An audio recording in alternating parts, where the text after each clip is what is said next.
네, 오늘은 특별한 성경 봉독 순서였습니다. 베트남에 계신 우리 김진원, 추명진 교우 가정에서 오늘 성경 봉독 맡아주셨습니다. 코로나19가 급속하게 좀 심하게 퍼져나가고 있네요. 오늘 함께 가정에서 예배드리는 온라인 교우를 모두를 환영합니다. 우리 아마 영상으로 보고 계실 텐데요. 남아공에 있는 우리 가정이 있고요. 요하네스버그죠. 우리 현지에서는 조벅이라 그럽니다. 남아공 조벅에 있는 우리 가정, 노르웨이 오슬로에도 계시고 또 베트남, 오늘 말씀 읽었던 베트남 호치민 시티에도 계십니다. 미국의 플로리다에서도 아마 우리 예배 함께 드리고 있는 걸로 알고요. 영국에는 계시나 모르겠습니다. 국내에도 아마 다양한 곳에서 퍼져서 예배를 드리고 계시거든요. 뭐 고향, 파주, 서울은 말할 것도 없고요. 남양주, 포천, 연천, 용인, 세종, 거제, 평택, 대전, 군산, 여수 등에서 우리 온라인으로 함께 예배하는 모든 교우들을 진심으로 환영합니다. 여러분 모두에게 주님의 평안이 함께 하시기를 바랍니다. 지금은 방역을 담당하고 있는 분들에게 박수와 엄청난 존경을 보내야 할 때입니다. 사실 그분들은 이래도 저래도 언론으로부터 계속 비난만 받는 상황입니다. 엄격하게 통제해서 우리 바이러스의 확산을 막으면 경제가 죽는다고 난리가 나고요. 경제를 조금 살리고 활성화하기 위해서 방역을 느슨하게 해주면 또 코로나가 확산되게 놔뒀다고 난리가 나고요. 백신이 안정성이 확보되지 않은 상태여서 좀 늦게 맞춘다 그랬더니 또 국민들 백신 안 맞춰서 방역이 꼴찌라고 또 난리가 났었고요. 뒤늦었지만 백신을 서둘러 맞춰서 이제 함께 잘할 수 있으려고 그랬더니 이제는 검증도 안 된 백신 가지고 국민의 생명을 위험으로 몰아넣는다고 또 난립니다. 이런 식의 과도한 비난이죠. 비판을 계속 받다 보면 아마 방역 당국자들이 신경쇠약에 걸리지 않을까. 저 입장을 바꿔 저 같다고 생각을 해도 이 정도 계속해서 일방적으로 어떻게 해도 비난을 받는 상황이 오면 노이로제에 걸릴 것 같아요. 노이로제에 걸리게 되면 사람이 일을 그르칠 수 있거든요. 그런 상황이 오지 않았으면 좋겠다 싶습니다. 지금은 우리 국민 모두의 협력이 필요한 때고요. 방역을 담당하는 분들을 믿어주고 격려해주고 지금 2년째 접어들어 고생하고 계시는데 잘 마무리하실 수 있도록 그분들을 좀 사랑해주면 좋겠다 싶습니다. 왜 우리나라는 이렇게 문제가 됐을까요? 아마 진영에 대한 미움 때문인 것 같습니다. 서로에 대한 미움이 너무 가득한 것 같습니다. 대부라는 영화에서 우리 마이클 꼴레오네가 자기 사촌 빈센트에게 이런 말을 합니다. 빈센트는요, 복수를 위해서 상대편 가족을 죽여버리려고 작정을 했어요. 그러자 대부를 이어받은 막내 마이클이 바티칸을 다녀오던 헬기에서 자기 사촌에게 충고를 합니다. 네 적을 미워하지 마라. 그러지 않으면 네 판단력이 흐려져서 일을 망칠 것이다. 미움에 사로잡히면 판단력이 사라지게 되고 그것은 결국 자신이 속한 모든 것을 파괴해버리게 되니까 미움에 사로잡혀 일을 그르치지 말라고 아주 엄중하게 충고합니다. 이런 말을 우리 모두에게 하고 싶어요. 각자에 속해 있는 정치적 진영이 어디인지는 사실 우리가 잘 모르지만 상대방 진영에 대한 미움이 과도하여서 무엇이 정말 중요한 것인지를 놓쳐버리면 그것은 자기에게도 손해고요. 우리 공동체 모두에도 손해가 됩니다. 지금 이런 시기 우리는 무엇이 중요한지 살펴봐야 합니다. 당장은 코로나19 확산이 좀 늦어지도록 방역을 잘하는 것이 중요하지만 더 중요한 것은 코로나19가 왜 생겼는지 그 원인을 깊이 성찰하는 것이 정말로 중요합니다. 코로나19의 기원에 대해서는 보통 두 가지 추론을 하죠. 첫째가 박쥐 같은 동물에게서 사람에게로 옮겨 전이되어 왔을 것이다. 그래서 동물에게만 있던 여러 균들이 사람에게 옮겨오면서 변이가 일어나서 새로운 방식의 위협을 가하게 됐을 것이라 생각을 합니다. 인간이 박쥐를 먹어서 그랬든 어쨌든 그랬든 이것은 결국 동물들의 서식지에 무단으로 침입해버린 그들의 권리를 존중하지 않고 가버린 인간의 잘못이라고 할 수 있습니다. 또 다른 방식은 요즘 저는 이걸 믿지 않는데요. 최근 국가들에서 아마 특정한 나라의 실험실에서 인위적으로 만들어진 것 아닐까 라는 이제 의심을 자꾸 하고 있습니다. 실험실에서 생물학 무기의 일환으로 만들어졌다면 이거 진짜 큰일이거든요. 뭐 그렇다 그래도 누구의 잘못인가? 서로를 죽이도록 만든, 서로를 죽여야만 되도록 세계 질서를 만들어 놓은 인간들의 잘못인 것은 변함이 없습니다. 2차 세계대전에서 죽은 이들보다 코로나19로 죽은 이들이 훨씬 많은 지금과 같은 상황에서 도대체 우리는 무엇을 하며 어떤 고민을 해야 될까요? 사실 우리가 처해 있는 이런 상황에 대해서 성경은 예전부터 우리에게 이미 경고를 해 주었습니다. 야고보서 1장 15절 말씀을 보면 이런 구절이 있습니다. 함께 읽어볼까요? 욕심이 잉태한 즉 죄를 낳고 죄가 장성한 즉 사망을 낳느니라. 다시 한번요. 욕심이 잉태한 즉 죄를 낳고 죄가 장성한 즉 사망을 낳느니라. 여기에 보면 우리 나쁜 의미로 역사 발전의 여러 단계가 나옵니다. 첫 번째가요, 욕심 자체가 있는 단계예요. 무언가를 바라는 욕망 자체는 나쁜 건 아닙니다. 인간은 원래 바라는 존재거든요. 욕망하는 존재고요. 그 욕망과 우리가 가지고 있는 이 본능적인 욕심이 인간을 살아있게 만드는 하나의 도구이기도 합니다. 그런데 문제는 이 욕망이 방향을 잡지 못하여 잘못된 곳으로 갈 때인 거예요. 선악과 이야기가 인간의 욕망이 방향을 잃어버렸을 때 어떤 결과를 낳게 하는지를 선악과 이야기가 우리에게 참 잘해줍니다. 여러분, 욕망에도 나쁜 게 있고 좋은 게 있어요. 근데 그걸 누가 결정하는 것인가? 우리가 결정하는 게 아니라는 말이에요. 여러분, 이 세상 태어날 때 여러분이 스스로 결정해서 나는 어떤 물리법칙, 어떤 세상 법칙이 존재하는 곳에 내가 태어나야지 하고 자기가 결정하고 나온 분 계세요? 자기가 태어난 이후에 법칙을 조작할 수 있으세요? 안 된다는 이야기예요. 그걸 우리는 순리라고 부릅니다. 우리는 태어날 때 이미 하이데거의 말을 빌은 피투적 존재라고 할까? 이 세상에 던져진 존재이기 때문에 우리는 이미 무언가 법칙이 존재하는 곳에 던져져 있습니다. 자연의 법칙도 있고요. 세상 살아가는 삶의 법칙이라는 게 있습니다. 그것을 성경은 하나님의 말씀이라고 불러요. 하나님의 말씀의 순리대로 살아가면 인간이 모두가 행복하고 복을 받고, 하나님의 말씀의 순리, 그 법칙을 거스르면 인간이 모두가 불행해지는 것. 이것이 우리가 살고 있는 세상에 이미 우리 태어나기 전부터 작동되고 있는 원리라는 겁니다. 욕심이 하나님께서 주신 방향을 거슬러서 엉뚱한 곳으로 진화해 가면, 발전해 가면 그 다음에 다음 단계가 나오는데요. 오늘 야고보서에 따르면 둘째가 욕심이 잉태하는 단계입니다. 이건 아기를 갖는다는 뜻이에요. 몸속에서 자라나는 단계예요. 욕심이 그냥 있으면 되는데 이 욕심이 몸속에서 더 큰 존재가 되기 위하여 계속 생명체로 자라나는 단계예요. 남들은 모르고 있지만 내 안에서 욕망이 잘못된 방향으로 커나가는 단계입니다. 세 번째가 되면 본문에 따르면 잉태한 즉 죄를 낳고죠. 낳고는 출산하는 단계, 정확하게 출산의 용어입니다. 욕심이 몸속에서 잉태되어 자라가다가 실제로 생명체처럼 출산되어 밖으로 태어나면 죄가 되는 겁니다. 누가 봐도 잘못된 욕심이 커져서 구체적인 행위로, 구체적인 피해를 입히는 무언가로 나타나는 것, 그게 죄라는 거예요. 욕망일 때는 숨겨져 있지만 죄가 되어 출산하여 죄가 될 때는 이미 숨길 수 없을 만큼 객관적인 객관적인 질병이 되는 겁니다. 근데요, 이게 그냥 있느냐 하면 그렇지 않아요. 네 번째 보면 죄가 장성한다 그래요. 장성한다는 말은 생식 활동을 통해서 자가 증식해 간다는 거예요. 혼자 있을 때는 그냥 혼자 있으면 되지만 인원이 둘, 셋, 넷 되면 구조가 만들어집니다. 죄가 장성한다는 말은 구체적인 악들이 서로 상호 연결 네트워크를 만들어서 구조의 악으로, 사회 전체를 지배하는 구조적인 악으로 발전해 간다는 이야기예요.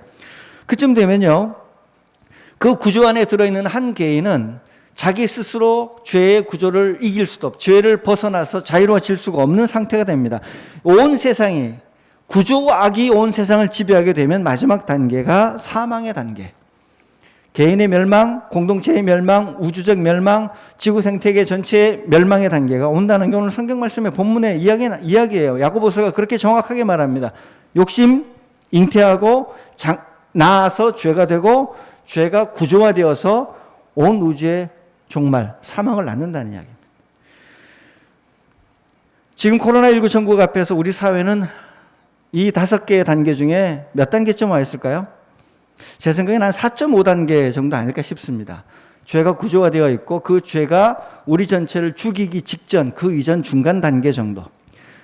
이 구조화된 죄를 해체해내버리면 다시 거꾸로 돌아가서 생명의 가능성이 열리는데, 이대로 그냥 가다가는 마지막 5단계 최종 우주적 종말과 같은 사망의 단계, 그 단계가 우리에게 온다는 거죠. 그래서 코로나는 우리에게 말을 거는 겁니다.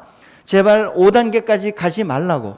5단계가 코앞에 있으니까 4.5단계에 멈춰서 다시 이 사회를 주름잡고 있는 악의 구조를 해체하고 그 사회 그 안에 있는 개인을 해방하여서 하나님께로 갈 수 있는 길을 열라고 하는 겁니다. 하나님 나라가 오면 그렇게 될 것이니 4.5단계에서 해체될 수 있도록 힘쓰라는 거예요. 여러분, 우리가 하고 있는 습관들, 우리 사실은 4.5단계 정도에 와서 만들어진 습관들이거든요. 고기를 참 좋아들 하시죠. 현대인들이 고기를 많이 먹는데, 또 중국도 경제 수준이 올라가면서 고기 섭취가 많이 늘었습니다. 이게 우리가 절제되지 않는 탐심 중에 이 음식에 대한 욕구가라는 게 있어요. 이건 심리적 비만이기도 하고요, 육체적 비만이기도 하고요. 이런 죄악은 결국 개인도 죽이지만 우리의 끊임없는 탐식, 탐욕, 예를 들면 그런 식욕을 충족시키기 위하여 모든 산업 구조가 돌아가게 되면 결국은 우리 모두 죽는 겁니다. 템플 그랜딘이라는 분을 아마 아실 거예요. 그분은 자폐를 겪는 분이셨는데 이 특별한 재능이 있었어요. 그래서 동식물들의 입장에서 잘 알아듣고, 뭐 사진을 보면 그 안에 있는 모든 것을 한 번에 사진 찍듯이 뭔가 책을 기억해내는 이런 특수한 능력이 있는 독특한 아주 드문 형태의 분이셨습니다. 이분이 했던 일 중에 하나가요, 도축업자의 의뢰를 받아가지고 소들이 죽어가는 장면을 좀 더 환경을 개선하는 역할을 맡습니다. 소들이 너무 공포스럽게 죽어가니까 이게 너무 불쌍하기도 했고요. 또 소들이 너무 경악하며 공포스럽게 죽어가면 육질이 떨어진다네요. 그래서 그거를 예방하기 위하여 의뢰를 했는데, 이제 이분이 살펴보니까 왜 소가 그렇게 난리를 치며 죽는지를 발견을 했습니다. 낯선 색깔, 낯선 물건들이 있어서 평소와 다르다는 거예요. 놀라는 거예요. 그리고 소를 죽일 때 그 엄청나게 공포스럽게 막 몰아붙이기 때문에 이미 무슨 일이 벌어질지 짐작을 하고 괴로워한다는 거죠. 그래서 템플 그랜딘이 소들이 평소에 목장에 들어가듯이 아주 자연스럽게 몰려가는 동선을 만들고, 그 밑에 가면 이제 물을 깔아놔서 시간이 지나면 몸이 물에 뜨게 하고, 어느 정도 좀 지나면 밀려가다가 컨베이어 벨트에 자기도 모르게 올라가고, 컨베이어 벨트에 올라서 좀 가다 보면 어느 순간 갑자기 죽이는 봉이 팍 나와서 미간을 때려서 죽게 만드는 방식의, 뭔가 좀 더 이왕 죽는 거 좀 더 낫게 죽는 방식의 뭔가를 고안해냅니다. 사실 우리가 하고 있는 세상의 변혁이라는 게 이 정도 선이거든요. 이왕이면 뭐 조금이라도 안락하게 동물을 죽게 만드는 방식의 뭔가를 취하는 거죠. 사실 근본 문제는 이게 아니지 않겠습니까? 이런 방식으로 우리가 고기를 섭취하는 한 대량 생산, 대량 사육이라는 우리 사회의 육식과 관련된 산업 구조를 바꿀 수가 없습니다. 그 많은 소들이 정말 좁은 공간에 갇혀서 삽니다. 저희 시골집에 가면 한 대통령이 집권하실 때 그 농지를 축사로 바꿀 수 있도록 풀어주셨어요. 그래가지고요, 저희 집 옆에는 사실 논과 밭밖에 없는 곳이었는데요, 어느 순간 집에 갔더니 축사들이 늘어나기 시작하면서 여름이 되면 바람의 방향이 바뀌어서 집으로 이 분뇨 냄새가 들어오는 거예요. 아이고, 그래서 야, 우리 시골은 이제 없어졌다. 그 좋은 공기 맡으며 행복하게 거닐던 시골이 아니라 집에 가서 창문만 열면 축사에서 분뇨 냄새가, 이 배설물 냄새가 올라오는 악취가 나오는 이제 시골로 바뀌어버린 거죠.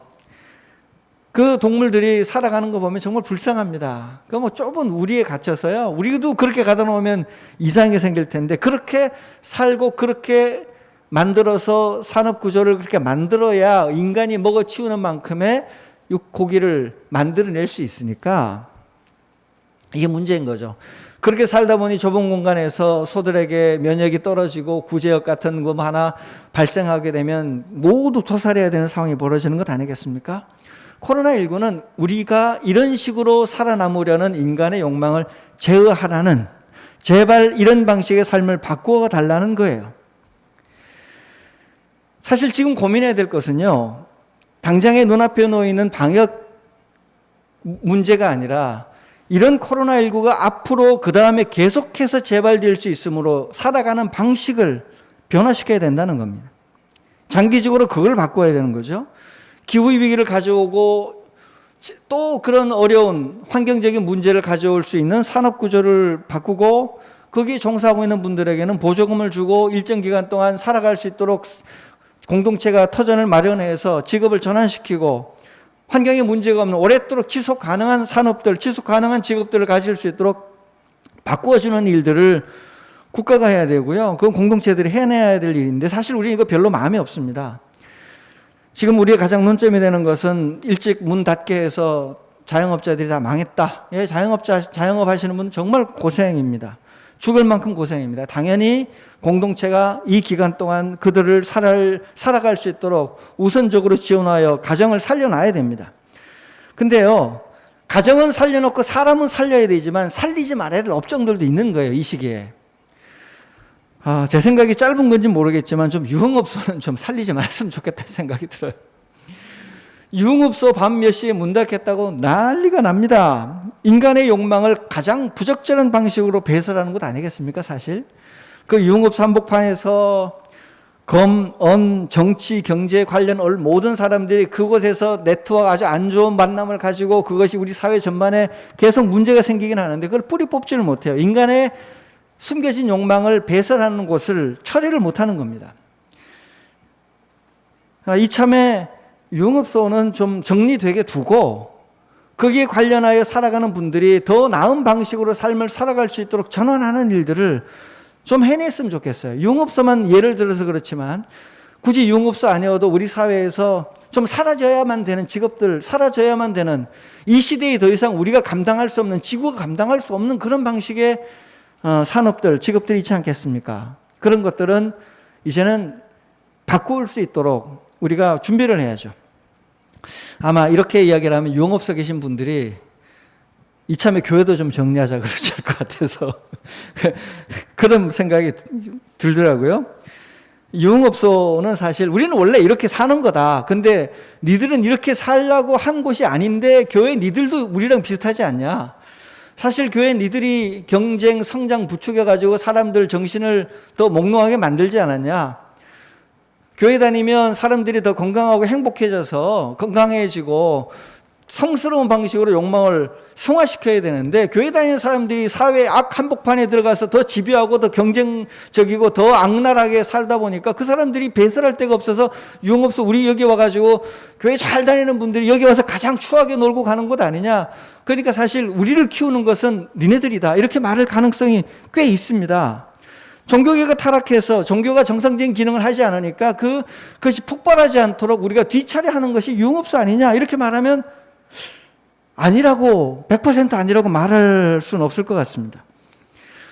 어쩌면 이 코로나 시기에 비정상적인 방식으로 예수님의 복음을 왜곡하는 것들은 그런 신앙들은 어쨌든 좀 평가받고 그런 신앙들은 좀 사그라들고 진정으로 생명을 사랑하고 하나님 나라의 미래를 열어갈 그런 신앙들이 박수를 받고 그런 신앙들이 더 잘 북돋아지는 그런 때가 오면 참 좋겠습니다. 사랑누리교회가 그런 미래를 열어가는 교회가 되기를 하나님은 간절히 바라십니다.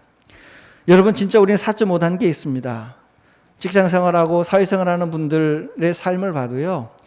혼자서 회사가 하고 있는 악을 격파해낼 능력이 없어요. 우리가 아무리 신앙생활 잘해도 사회 속으로 들어가는 순간 그 사회의 일원이 되어버리지 않겠습니까? 정말 겉으로 보기에는 너무도 잘 나가서 아무 문제 없어 보이는 분인데 어느 날 알고 봤더니 그가 그 자리에 가기까지 너무도 추한 일들을 많이 해서 한순간에 그것이 드러나면서 나가 떨어지는 분들이 우리 사회에 너무 많지 않습니까? 성역이라고 할 만한 곳이 없지 않겠습니까? 사회의 도덕성을 이야기하고 진보를 이야기하고 개혁을 이야기하는 분들이 알고 봤더니 자기들도 똑같은 죄에 똑같이 몸담고 있기 때문에 우리 사회의 미래를 열어갈 수 없는 상황이 온 것 아니겠습니까? 적어도 전세금이 올라가지 않도록 정책을 위반하는 분은 자기 아파트 전세를 스스로 올려서는 안 되는 거죠. 아무리 그래도.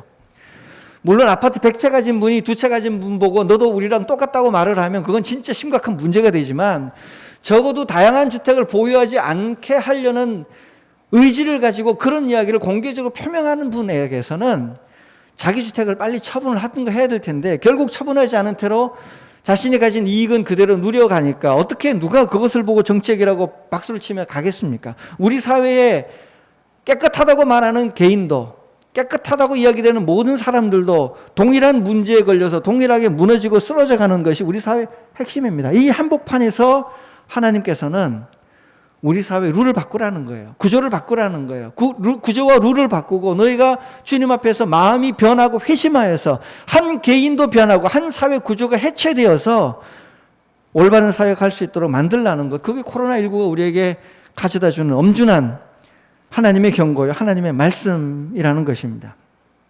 참 인간이 죄 안 짓고 살아가기가 불가능한 사회예요. 사실 우리 하는 게 너무 경쟁이 치열해서 나는 그냥 우리 고기 같은 거죠. 맛있게 그냥 먹었을 뿐인데 나 때문에 누군가는 동식물 누군가는 크게 죽잖아요.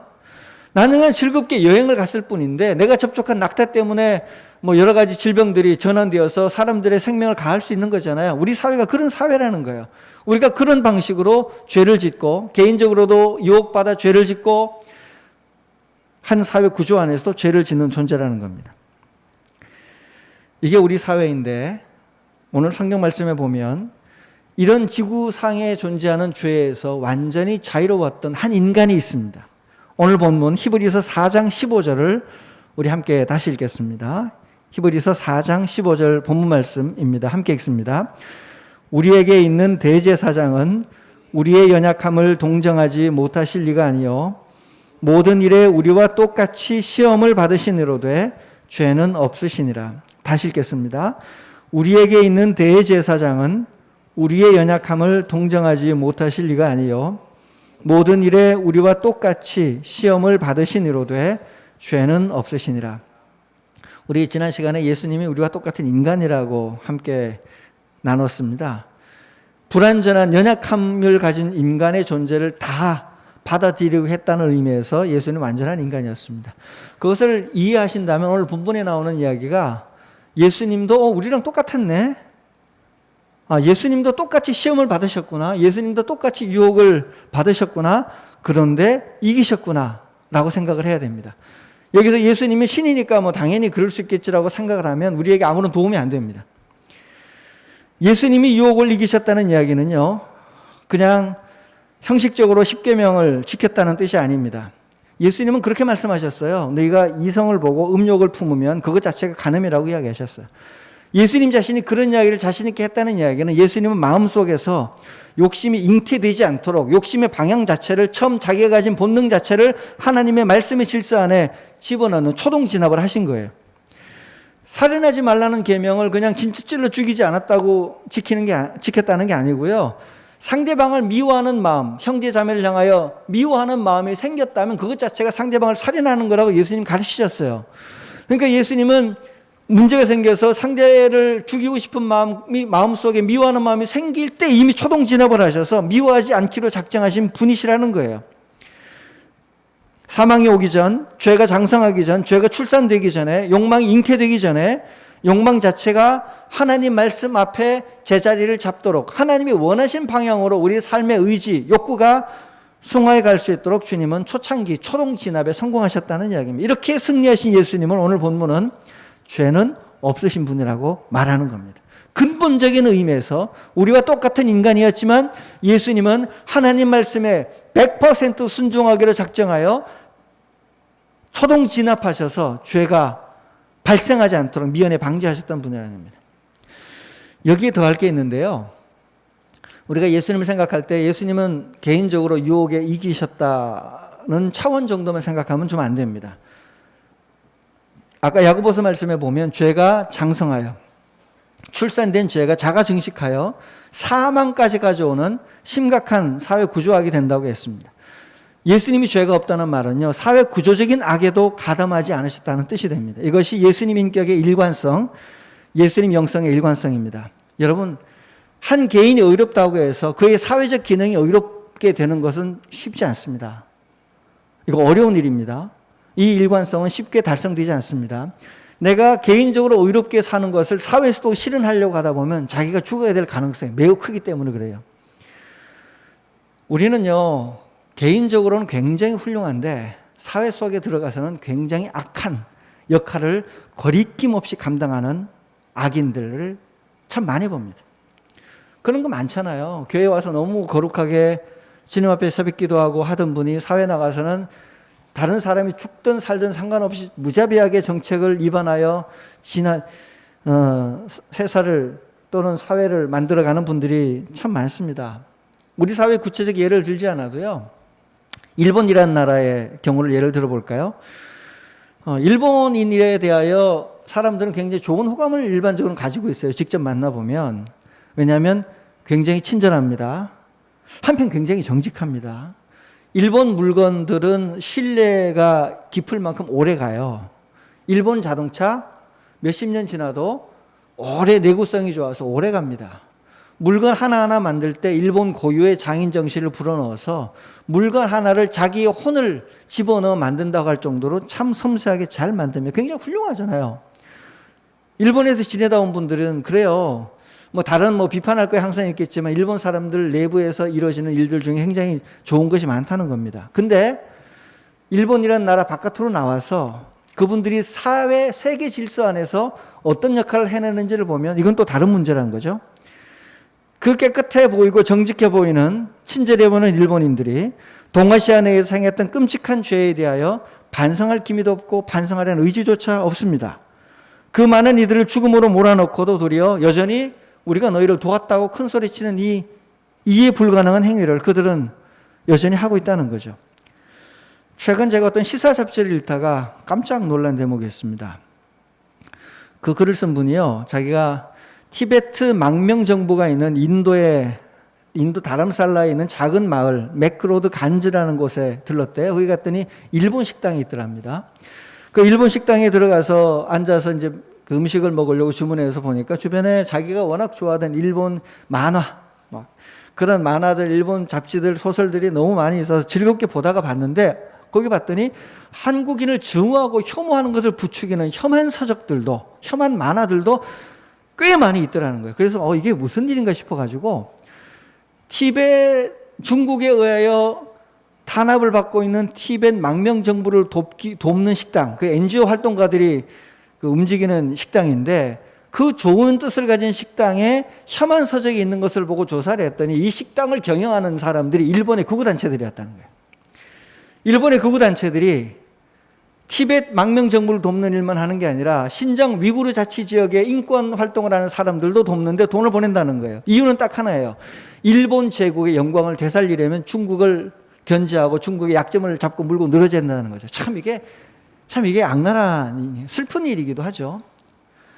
세계를 넘어서 세상의 모든 약자들과 연대하려 한다는 이 훌륭한 정신이 오히려 일본의 이익과 일본의 제국주의를 확산시키기 위하여 그 일을 하고 있다는 것.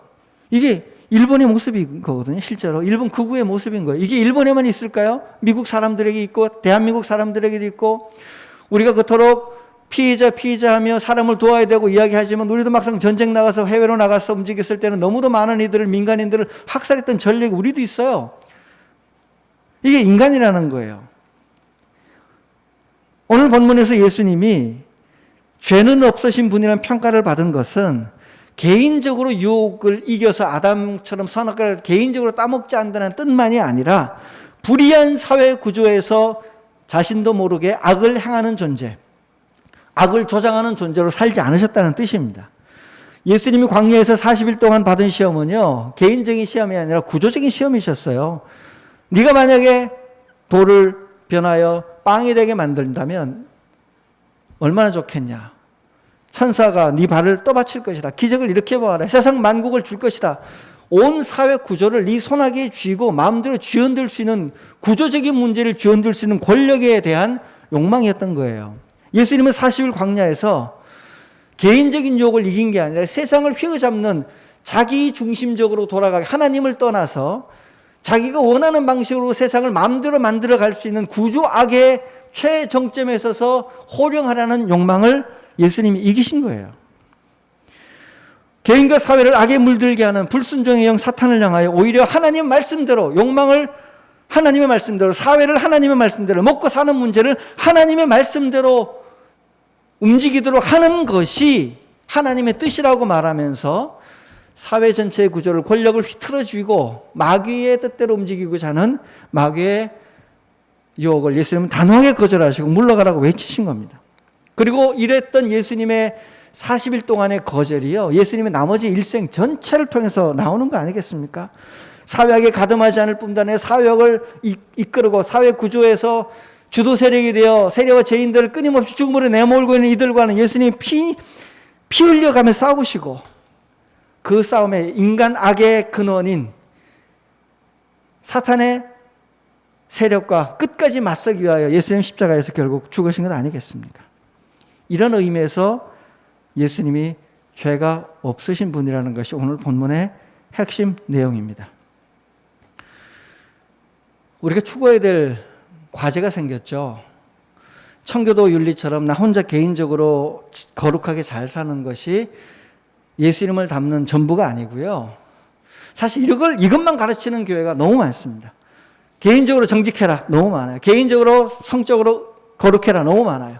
그러나 개인적으로 거룩하려고 해도, 성적으로 거룩하려고 하여도 우리 사회를 뒤덮고 있는 수없이 많은 음란물과 수없이 많은 유흥업소들이 존재하고, 그 유흥업소들을 그들이 내는 세금을 가지고 국가가 경영되고, 도박판에서 만들어지는 수익들을 가지고, 불의한 권력과 불의한 산업구조에서 창출되는 부를 가지고 남들이 이익을 누리려고 하는 것, 국가가 담배 팔아서 그 만들어지는 돈으로 국민의 건강을 해쳐가는 돈으로 좋은 사업을 해봐야 뭐 하겠습니까? 그것을 합법화시키고 그것에 대해 눈을 감는 행위, 이거 예수님을 닮는 행위가 아닌 거죠. 그런 삶의 행위, 그런 삶의 지향점에서 우리가 개인적으로 거룩하다면 사회적 기능조차 거룩하도록, 너의 죄가 없이 살려면 네가 몸담은 사회조차 주님 말씀대로 돌아가는 곳이 되도록 만들어내라는 것이 예수님이 죄 없다는 뜻이고요, 우리가 예수님을 닮는다는 뜻이 되는 겁니다. 그래서 저는 오늘 본문을 보면서 예수님에게 진짜 감사한 건 또 있습니다. 히브리서 4장 15절 앞부분에 그런 이야기가 나와요. 예수님은 우리의 연약함을 동정하셨다는 이야기가 나옵니다. 예수님 우리의 연약함을 동정하셨다. 동정하다는 말은 잘 사는 사람이 가난한 사람 보고 아이고 안 됐네 라고 말하는 게 아니고요, 정확하게 영어로 심퍼스예요. 심장을 같이하여 그와 같은 자리에 내려가 함께 고통을 당하는 것을 동정하다고 말하는 겁니다. 그의 위치에 내려가 심장을 그 사람과 나란히 놓고 그의 심장이 느끼는 고통을 전이받아가며 함께 괴로워하고 고통받는 것을 동정하다라고 표현하는 거예요. 그래서 예수님은 진짜 훌륭하신 분이셨습니다. 여러분, 이런 식의 동정, 이런 식의 사랑을 여러분 받아보셨나요? 이게 쉽지 않아요. 예수님처럼 나는 죄가 없어 라고 생각하고 죄를 이긴 인물들, 우리 사회에서 소위 말하면 자기가 열심히 노력해가지고 남들과 차별적인 지위를 이룩한 분들, 자수성가한 분들 이야기를 한번 들어보십시오. 자수성가한 분들 중에 정말 인격까지 훌륭한 경지에 도달한 분도 많은데요, 제가 만나본 분들 중에는 자수성가한 분들이 그렇게까지 가는 건 잘 못 봤습니다. 일반적으로 자수성가한 분들 만나면 좀 불편해. 처음엔 괜찮거든요. 근데 좀 지나면 불편해요. 일단 뭐가 불편하냐면 혼자서 말을 너무 많이 해. 자수성가 안 한 분들은 뭐 좋은 게 있을까 싶어서 가서 들으려고 애를 쓰는데, 자기가 애써서 성공한 사람들은요, 자기 성공 스토리 이야기해 주느라고 혼자서 말을 너무 많이 해. 말 붙일 틈을 못 잡아요. 그분들 만나면 가만히 듣고 있다가 두 번째 자꾸 뭐라 그러냐면 너도 나처럼 애쓰면 성공할 수 있어 그러는 거예요. 처음 그 이야기 들을 때는요 괜찮아요. 나도 성공할 수 있구나, 위로가 돼요. 근데 그 다음에 또 만났는데 당신도 나처럼 성공하면, 나는 성공 못하고 있는데 계속 너도 나처럼 애쓰면 성공할 수 있어. 그 얘기를 반복해서 들으면 무슨 뜻이 되냐면 너는 나처럼 열심히 살지 않아서 지금 성공하지 못한 거야 라는 비난과 정죄가 되는 겁니다. 그래서 불편한 거예요, 사실 만나면. 자수성가한 분들은 끊임없이 자기의 성취를 자랑하고 자신의 것을 정당화하기 위하여 상대방의 지위를 계속 깎아내리는 방식으로 사람을 대하지, 예수님처럼 함께 내려가 고통당하고 함께 진짜 아파하는, 자기가 그 경험을 했기 때문에 정말로 그 사람을 더 불쌍히 여기는 이런 거 세상 사회에서 참 보기 어려운 겁니다. 그런데 우리 예수님이 이 어려운 일을 하신 거예요. 예수님은 꺼져가는 심지 끄지 않으셨습니다. 꺼져가는 심지라는 말은요, 자기 힘으로 자기 생명을 살릴 수 있는 자가 공급의 능력이 끊어진 사람, 누군가가 한없이 기름을 부어주지 않으면 생존이 불가능한 사람들을 의미해요. 하나님은 그런 분들을 한없이 도우셨습니다. 예수님은 상한 갈대 같은 인생, 갈대 부러지면 쓸모없거든요. 부러져 버린 갈대 같은 인생도 부러진 채로라도 마지막 자기 수명을 다할 때까지 예수님이 꺾지 않고 마지막까지 돌보고 살려주셨습니다. 세상에서는 효율성 딱 따져가지고 너는 살 가치가 없어서 뭐 나치가 장애인들 학살 몰래 데려가서 다 죽여버리듯이 세상은 우리가 그렇게 사라지기를 원할지 모르지만 예수님은 절대로 상한 갈대, 부러진 갈대조차 마지막 생명을 다하고 누릴 수 있도록 돕는 분이셨습니다. 그 사람이 도움을 받아야 될 존재인지 아닌지 그의 인격과 조건은 따지지 않고 그도 하나님의 만드신 피조물이라는 대전제 하나만으로 모든 이들을 조건 없이 사랑하셨습니다. 이런 예수님이기 때문에 삭개오 같은 인간이 구원을 받고 예수님의 사랑을 경험한 거죠. 당시 사회에서 저주받은 인생처럼 취급받던 모든 이들, 당시 사회 장애인들이 그런 삶을 살았습니다. 주거 취약인들, 중증 질병에 걸린 환자들, 기초생활수급자들, 흑수저들이 한없는 조건 없는 예수님의 사랑을 동정하신, 함께 고통받아 함께 사랑하고 함께 그 자리로 내려가신 예수님의 사랑을 받았던 겁니다. 예수님이 이런 분이셨습니다. 이런 의미에서 죄만 없는 게 아니라 이 죄 없는 삶을 살리기 위해서 반대로 엄청난 선한 사람으로 예수님이 살아내셨던 겁니다. 이제 마지막이 왔습니다. 궁금해집니다. 예수님이 분명히 인간이었는데 어떻게 그렇게 멋진 분이 되셨을까요? 그래서 제가 다시 말씀드리면 예수님이 신이기 때문에 가능했다라고 말을 하면 우리에게 별로 도움이 안 됩니다. 예수는 완벽하게 인간이셨습니다. 인간의 조건 속에 들어오셨습니다. 그런 예수님이 그런 삶을 사실 수 있었다면 우리에게도 희망이 있다는 거예요. 희망은 딱 하나입니다. 예수님은 자수성가한 사람이 아니라 제가 만든 용어입니다. 신수성가한 분이라는 거예요. 하나님의 손길로 일가를 이룬 존재. 자기의 힘과 능력으로 일가를 이룬 게 아니라 똑같은 인간이었는데 하나님의 은혜로, 하나님의 성령 충만함으로, 하나님의 도우심으로 죄를 이기고 그런 인생을 살아오셨다는 것입니다. 성령 충만함으로 예수님이 되셨기 때문에 다른 이들을 정죄하지 않고 품을 수 있었던 거예요. 여러분, 그 예수님께서 인간인 우리들에게도 말씀하십니다. 나를 따라오라고. 오늘부터라도 죄 없이 살아가는, 지금보다 나은 삶을 살아가는 삶에 도전해 보지 않으시겠습니까? 우리 사회가 하나님의 말씀대로 변혁되어 구조적인 악이 해체되어가는 그런 곳이 되도록 함께 꿈꿔보지 않겠습니까? 인간의 탐욕이 제어되고 새로운 질서가 나와서 코로나19 같은 환경적 재앙이 다시는 생기지 않을 수 있는 그런 지구, 그런 곳을 만드는 일에 함께 보지 않겠습니까? 이 초대가 바로 나를 따르라는 예수님의 초대입니다. 이 부르심을 붙들고 예수님이 어떤 분이신지 한 주간 더 깊이 알아가는 성도 여러분 되시기를 바랍니다. 우리 함께 기도하겠습니다. 기도하실 때 하나님, 예수님을 더 깊이 알고 싶습니다. 우리의 삶을 인도하여 주신 주님을 만나고 싶습니다. 우리도 개인적인 차원에서뿐만 아니라 우리 사회, 내가 몸담은 모든 곳에서도 악이 해체되는 그런 일들을 알고 싶습니다. 보고 싶습니다. 우리 주님 앞에 이 시간 간절히 기도하겠습니다.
하나님 아버지, 저희들에게 이 좋은 예수님을 주로 보내주셔서 감사합니다. 죄 없이 사셨던 예수님, 잘못된 방식으로 권력을 장악하여 인간을 지배하려고 하는 유혹에 과감히 맞서주신 예수님, 한없는 사랑으로 끊임없이 우리를 감동시키셔서 우리를 보이지 않게 통치하시는 예수님을 저희가 주로 고백합니다. 이 시간 저희들 위해 오셔서 우리를 다스려 주시옵소서. 우리의 욕망이 잉태되지 않도록 우리 욕망 자체가 주님 말씀 안에 들어있게 하여 주시옵소서. 우리 안에 죄가 소멸되게 하여 주시옵소서.